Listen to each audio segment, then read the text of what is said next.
हमारे वरिष्ठ सहयोगी शेष नारायण जी, जिनके साथ हम सब ने कभी ना कभी काम किया है, वो हमारे बीच नहीं रहे हैं। आज सुबह उन्होंने अंतिम सांस ले ली और पिछले कुछ दिनों से नोएडा के अस्पताल में भर्ती थे। मैं ये जानना चाहता हूँ, मैं उनके बारे में पढ़ रहा था अभी डॉक्टर साहब, वो उनको दोनों टीके लग चुके थे, वैक्सीन के दोनों डोज लग चुकी थी और दूसरी डोज को लगे हुए भी 2 हफ्ते से ऊपर होने का वक्त आ गया था। फिर ऐसा क्यों हुआ? क्या 2 वैक्सीनेशन के बाद भी कोविड हो सकता है और वो फेटल हो सकता है?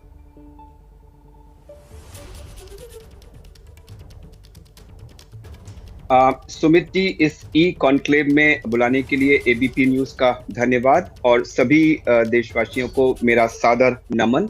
सबसे पहले मैं श्री सिंह को अपनी तरफ से श्रद्धांजलि देता हूं। वो एक वरिष्ठ पत्रकार थे, उनकी पत्रकारिता से बहुत लोगों को बहुत फायदा हुआ है और उनको श्रद्धांजलि देते हुए मैं इस इंटरव्यू की शुरुआत करता हूं। जब वैक्सीन के फेज 3 ट्रायल्स हुए थे सुमित जी, तो उसमें जो रिजल्ट्स आए थे तो उसमें 2 ग्रुप्स थे, एक जिनको वैक्सीन लगी थी और दूसरा जिनको वैक्सीन नहीं लगी थी। और जब दोनों ग्रुप्स को बाद में इन्फेक्शन को एक्सपोज किया गया था तो यह देखा गया था कि जिस ग्रुप में वैक्सीन लगी थी उसमें 70 से 80% लोगों को इन्फेक्शन नहीं हुआ था, 20 से 30% लोगों को इन्फेक्शन हुआ था और जिनको इन्फेक्शन हुआ था उन्हें माइल्ड था, उनको सीरियस डिजीज नहीं हुई थी, वेंटिलेटर की जरूरत नहीं पड़ी थी और उनमें से किसी की मृत्यु नहीं हुई थी। ये थे दोनों वैक्सीन के फेज 3 ट्रायल के रिजल्ट्स, जिसके बेसिस पे हमने हमेशा ये माना था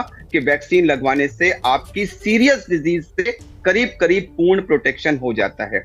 पिछले 2-3 हफ्ते में जिस तरह से संक्रमण पूरे देश में फैला है, उसमें कुछ डॉक्टर्स भी, कुछ नर्सेज भी, पत्रकार भी और दूसरे अन्य फ्रंटलाइन वर्कर्स भी जो वैक्सीनेटेड थे, उनको कुछ को नंबर पिछले साल से कहीं कम है, लेकिन कुछ को सीरियस डिजीज भी हुई है और जैसा कि श्री सिंह के साथ हुआ, कुछ की डेथ भी हुई है। तो सुमित जी, ये फेज 3 ट्रायल के रिजल्ट और जो ऑन ग्राउंड रियलिटी है जिसमें करोड़ों की संख्या में वैक्सीन लगी है, ये उसका एक डिफरेंस है। इस पर एक्चुअली गहन अध्ययन किया जाना चाहिए कि जिन लोगों के साथ ये हुआ है, ये क्यों हुआ है, इसके क्या कारण थे और इसमें गहन रिसर्च करके एक हार्ड डेटा इसका आना चाहिए। तो इस समय मैं इस सवाल का जवाब इस उससे दूंगा क्योंकि हम एक वैक्सीनेशन के मामले में बहुत अहम मोड़ पे हैं कि वैक्सीनेशन आज भी सीरियस डिजीज से बचने का और वैसे भी डिजीज से बचने का हमारा सबसे इफेक्टिव उपाय है। शायद ये 100% इफेक्टिव, मतलब 100% प्रोटेक्शन फ्रॉम डेथ नहीं दे रहा है ग्राउंड पे, बट फिर भी मैं सभी देशवासियों से अपील करूंगा कि इस समय जब भी उनका नंबर आए, वैक्सीनेशन अवश्य कराएं।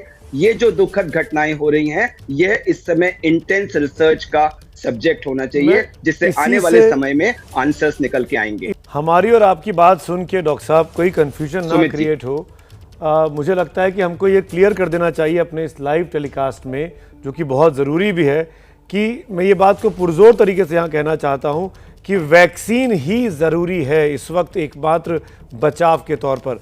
1-2 किस्से ऐसे हो सकते हैं जहाँ किसी की मौत हुई हो या किसी को दोबारा कोविड हो गया हो, पर इसका मतलब ये नहीं है कि वैक्सीन नहीं लगवाना है। वैक्सीन लगाना है, ये उतना ही ज़रूरी है जितना कि सांस लेना या रोज़ खाना खाना। इसीलिए जिन लोगों ने वैक्सीन नहीं लगाई है वो डॉक्टर अरविंद कुमार की बात सुनकर ज़रूर जाएं, वैक्सीन लगाएं, क्योंकि 80% तक लोग जिन्होंने वैक्सीन लगाई है वो खतरनाक बीमारियों से, कोविड की वजह से होने वाली बीमारियों से बच जाते हैं।